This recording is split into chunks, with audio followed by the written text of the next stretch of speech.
20 to 30 millimeters are possible for the GTA through tomorrow.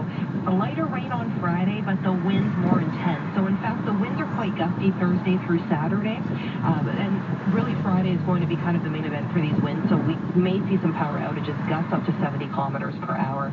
Right now at Pearson, it is 18. Our overnight low near 8. Coming at the bottom of the hour, happening now in Ottawa. The Prime Minister is on the hot seat testifying before the Foreign Interference Inquiry, looking into foreign meddling in 2019-2021 elections. Full coverage from Parliament Hill straight ahead. Find your possible.